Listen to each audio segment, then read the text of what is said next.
another episode of Inside the Recording Studio. I am Jody Whitesides, and with me, as always, is Mr. Chris Hellstrom. How are you, Chris? I am, as always, I'm doing pretty good. Pretty good, got no complaints. Yeah, what about you, Jody? You good? I'm still suffering allergies, but otherwise good. Wah, wah, wah. Exactly. That's first world problems, buddy. It is. All right, so today we are planning on doing a nice deep end of the swimming pool dive of the API 550A EQ. Yeah. Aren't we? We are, and it's kind of serendipitous that only last week you had a Friday find. Luna. Yeah, of the Luna with the console of the API. So it's been a lot of API talk, but we actually did have this planned prior to that, but it's just somewhat serendipitous. And also we talked about the lunchbox thing with Ignacio. A listener request. Yeah, Ignacio. Yep. Mm-hmm. Sure. Yeah, so it's been a lot of API talk, so it's very topical. So let's do this thing, shall we? Right on. Jump in. Go for it. Okay, let's, as we always do, we'll do a brief history, all right?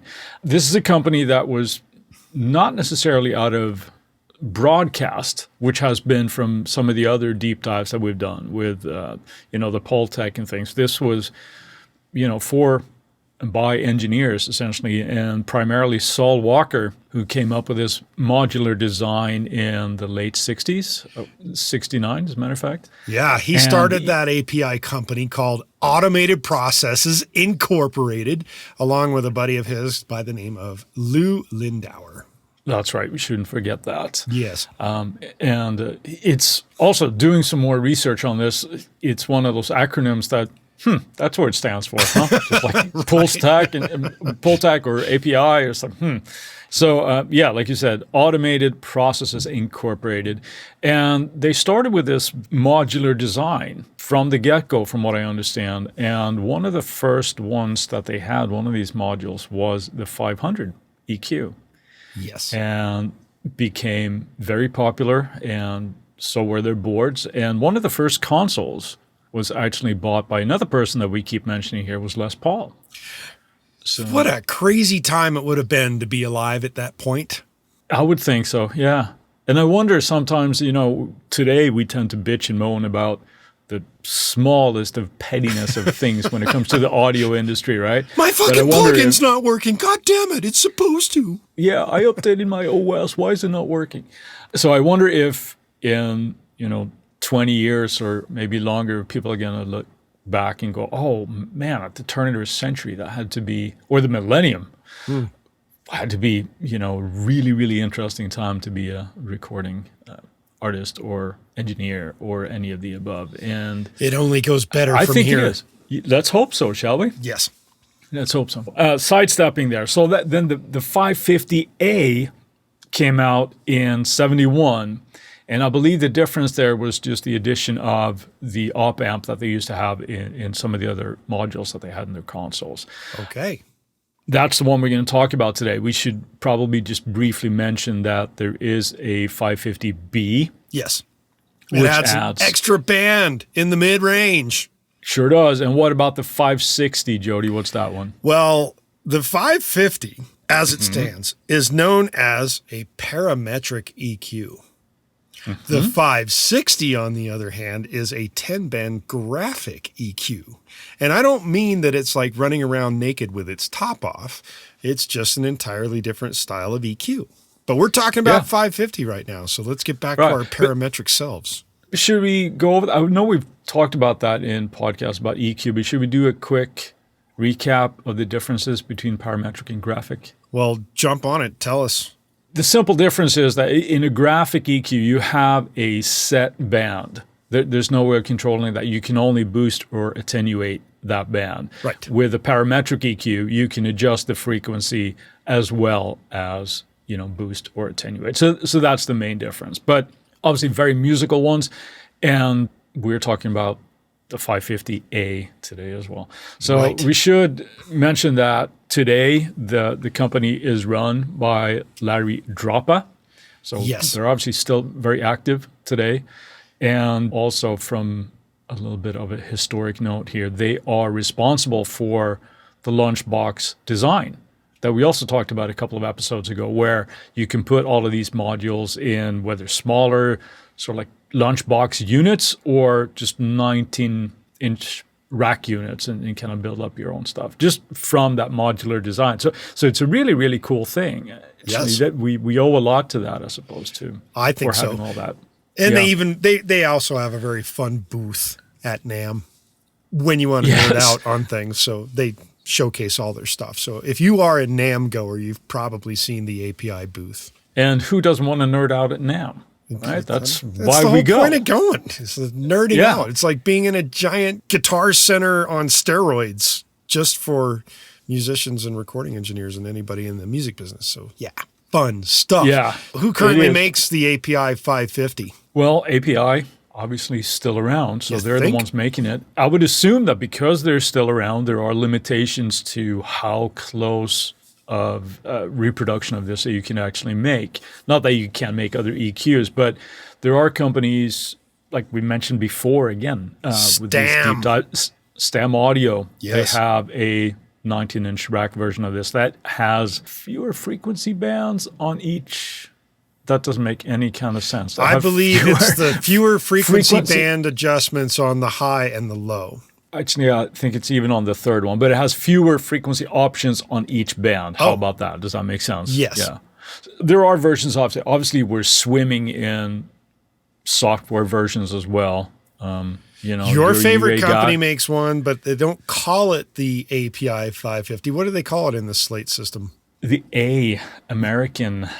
The American. It's just the FGA. It's just the FGA EQ. But it is obviously that. And it's a little bit closer. It's sort of like a cross between the A and the B, I believe, in that we do have a fourth band, but it is identical to the other mid band. Mm-hmm. So you have, the same frequencies, but you can obviously now boost and cut two options in the mid register. Also, another thing that is not necessarily true to the original designs is that with the key command, you can go in incremental steps, which you couldn't do in the other one. But we'll get to that later. But UA obviously has one. Yes. You mentioned it last week. Yes, they do. They have it in their API Vision channel strip. They also have it as a separate plugin now. So you can just use that 550A wherever you please. Waves also has one.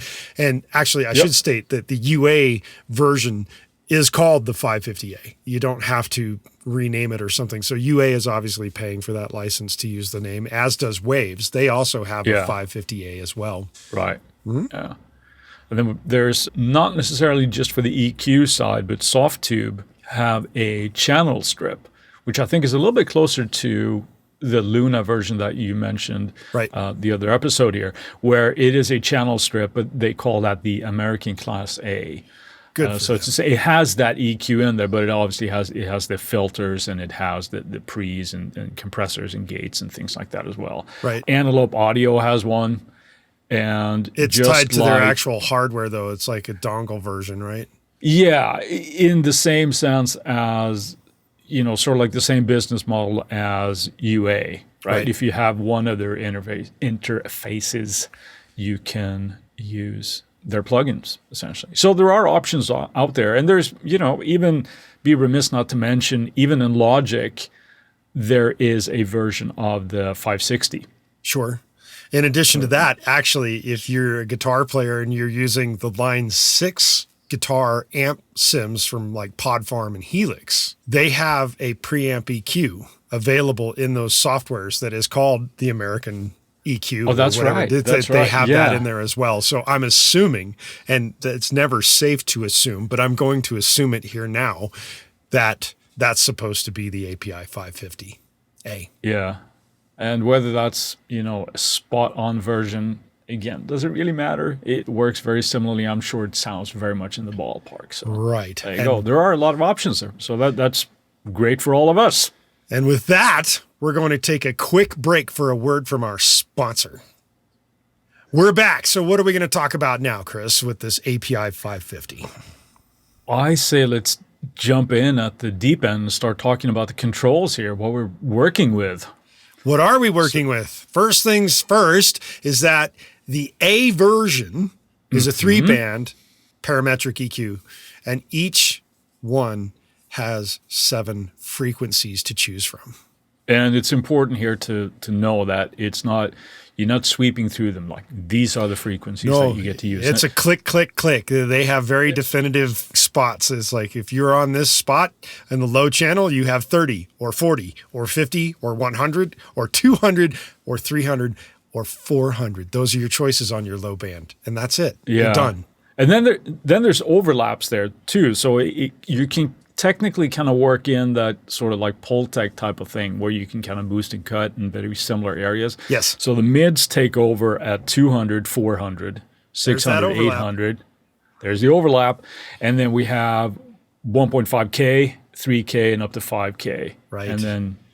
And with the highs, there's a little bit of overlap in there too. We've got the 2.5K, the 5K, the 7K, the 10K, the 12.5K, 12.5, 15K, and a glorious 20K. But do you really need to go past 20K? Probably not. That's a lot of K. It is a lot of K. 20,000 of them. So there is a lot of flexibility. It would be easy to think that, well, it just got the locked bands here potentially, but they are very, very musical in the way that they're chosen, obviously. So there is a lot of flexibility with these. And each of these bands then have where you can boost or attenuate up to 12 dB. Right, but they're also stepped as well, and that is 5 steps. You got 2 dB, 4 dB, 6 dB, 9 dB, and a maximum of 12 dB. Now, the one thing that they don't have on this EQ is they don't have a Q. It is automated Q, and the more you're boosting or attenuating, the sharper it gets at the point. It's not like it keeps the same Q across the entire range. It just kind of slowly points itself out like an arrow in the direction of what you're going. Even though it's not like super pointy at the extremes, it's sort of, a really important thing, because if you're forced to do, let's say that you got 12 dB boost at 7K, you're not just boosting 7K, obviously. You're going to have a massive slope there where you're essentially boosting a whole down wide to range, possibly the low mids and all the way up to, who knows where. That's a very musical feature. Yeah. And they call that proportional Q. Right. Just so people kind of get a understanding of the terminology on that Q. Now, one additional thing that happens on the high band and the low band EQ of this is you can choose between whether it is a shelving or a bell curve type of EQ on those high and lows.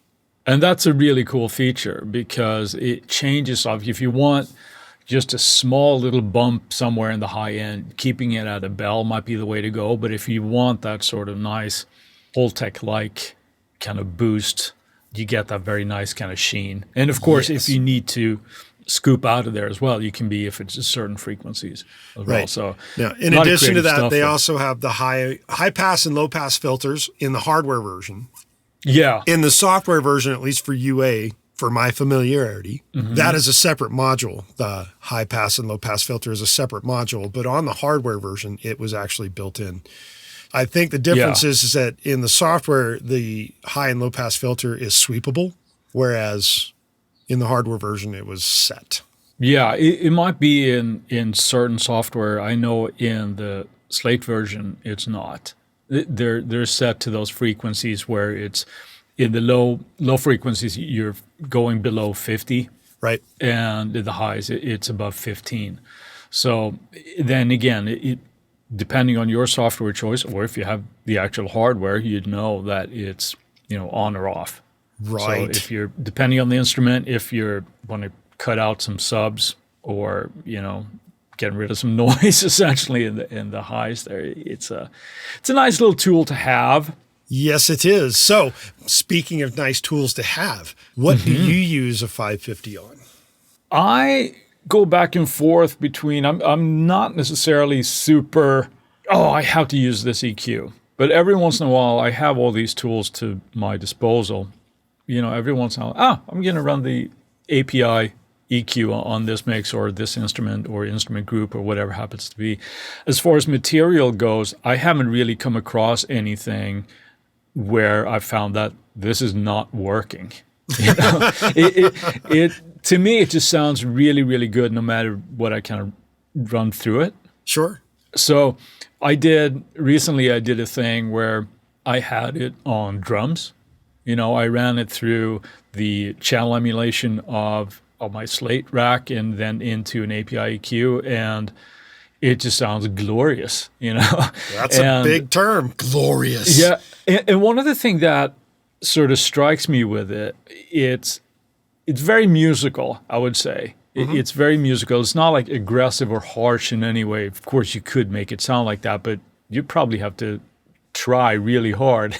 But the top end, I think, sounds really amazing. It opens that up without sounding shrill or thin or anything. So I had it on a drum kit and I just boosted some at like 10K and it just kind of opens it up without being really harsh. So I use it on a lot of different stuff. What about you? What do you tend to use it on? Like you, I use it on various things. And more often than not, it has more to do with if I'm going to use it, I'm going to use it across the board as if I've got an API console. Yeah. Okay. That being said, my favorite use of the API, and this is not just for the 550, but the API in general, like the whole kit and caboodle, has to do with acoustic guitars. For whatever reason, to me, the API represents acoustic guitars extremely well. And the 550 does that extremely well as in addition to that. I really dig the 550 on acoustic guitars. Yeah. That's you like, ever use it on vocals? Oh, yeah. On vocals too. But like 550 on acoustic guitars, that's like a go-to right there. So what do you tend to do with the way because you are, I mean, I know your main acoustic that you tend to use is Taylor. Yep. Right. So what do you tend to do when you're applying this to your acoustic guitars? Any specific moves that are always like your go-to or? Well, I have a preset for a couple of different sounds out of the Taylors that are set for the API and for the 550 and actually for the whole entire channel strip situation with the input to the filters to the usually I don't use the gate, but then the compression and then the EQ. So I have presets set specifically for it. And I think the biggest reason why I really dig it is because it is extremely good with the attack. To preserve it, you mean? To preserve the attack and get that really nice, punchy front end to an acoustic guitar hit. And by the same token, it works really great on drums for the same thing. When you're driving the EQ, like you can really push it hard to really get some character out of certain sounds. So, and it's like I said, go-to for acoustic guitars for sure. Yeah. No, it's, you know, you're kind of echoing my sentiment here. Like it's hard to kind of make it sound bad on stuff. Oh, I don't agree with that. I mean, really? Well, I think you can certainly use certain things to push it way too hard and then it's not crunching right or whatever. But it is difficult to say the least, but it's not impossible. Well, let me rephrase my statement then. It's hard to make it sound bad if you're trying to make it sound good. Right.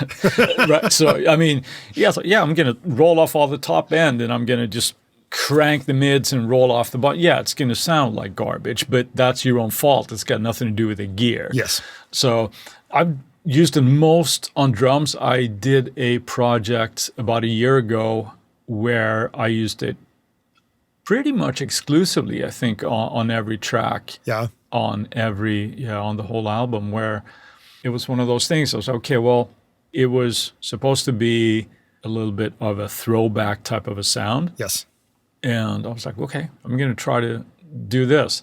And I think it was relatively new to me at the time as well. So it was a good opportunity to kind of learn it. That actually, stating what you just stated, for listeners that are listening, it is a really good idea to take a mix. Not something that you're doing for a client on a deadline because you're trying to learn the particular functionality of the hardware or software that you're using. But take a mix on your off time and treat your DAW like a console and put it across all your channels. That will teach you how that EQ or how that compressor or how that whatever works real quick. That's a good side note right there. Just do that. And since we're talking about the API 550 today, use the API 550 across an entire mix and see how it sounds. I suppose I should clarify there as well. Is I didn't use this client's mix as a way to just I've never used this at all, but I hadn't used it extensively. Of course, I knew how it worked, but it was a good opportunity to really, really get under the hood and use it on a complete mix.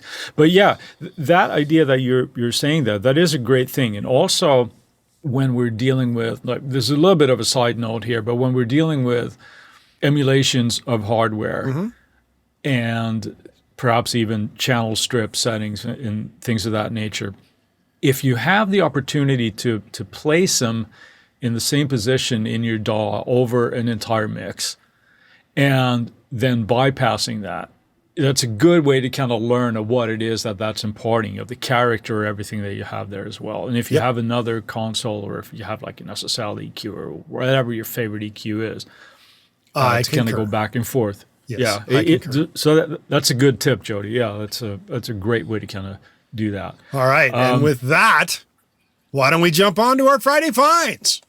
Okay, kind of quick epi today, but that's why today I'm going to do one of those things. It's like it wasn't necessarily a discovery, but I now own it. Yes, and it is Decapitator from Sound Toys. Yeah. I've had my eye on it forever, and if you're following our social media feed, you know that they had a sale on it, and I was like, okay, this is too good to pass up. Yeah, it's great. It is really great. You can use it very, very subtly, or you can destroy whatever you're putting through it. So, and how much have you destroyed in the past little bit since you picked it up? I've been a very good boy and used it responsibly, but I did the old thing where when I try stuff, I tend to put them on drum kits because it has this sort of like the whole spectrum of frequencies there. And boy, that was a lot of fun. Sweet. And there's a punish knob on it when it kicks everything up, and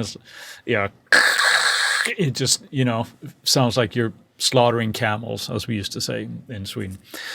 Slaughtering camels. It's really good.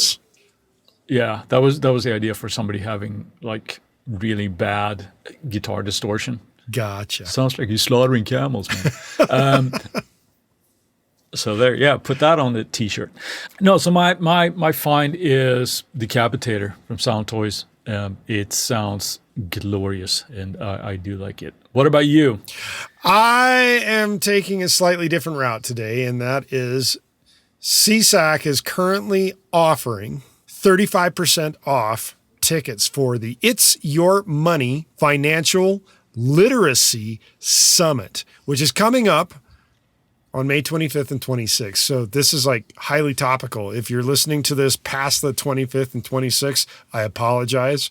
However, this is hosted by the Music Business Association, and it is a virtual event that covers how artists and songwriters and creatives in the music industry can secure their financial future, with wealth management to dealing with banks, and how to build the right financial team, and who in the music industry can't benefit from that. And you can get your tickets 35% off this week.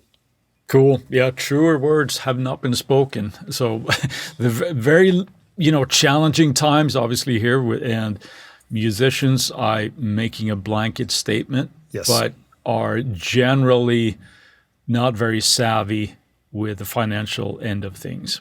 So this sounds like a great opportunity to learn a lot of stuff about how to manage careers and investments and contracts and this, that, and all the other things that make this business run, right? Sure does. And with that, While we've got your attention, we'd like to ask you to go to the website and leave us a review at insidetherecordingstudio.com/review. Of course, there's a little link on the menu. You can use that to make it easier on yourself. You can also go to that same website and sign up for our mailing list, with which you will get a nice little gift of some presets from Chris and I. You'll also get weekly reminders about the Tuesday tips that happen, and we'll make sure that you don't miss any future episodes of the podcast. If you would like to send us an email at goldstar, GOLDSTAR, at insidetherecordingstudio.com with the word, or actually the number, 550 in the subject, you'll get something back in your inbox. It'll make you feel like a star. And if you have a topic of suggestion for us to explain in a future episode, contact Chris and I at the website on the contact form that we have, and we'll put it into consideration for a future episode. And with that, I'm going to say, see ya next week. See you, Jody.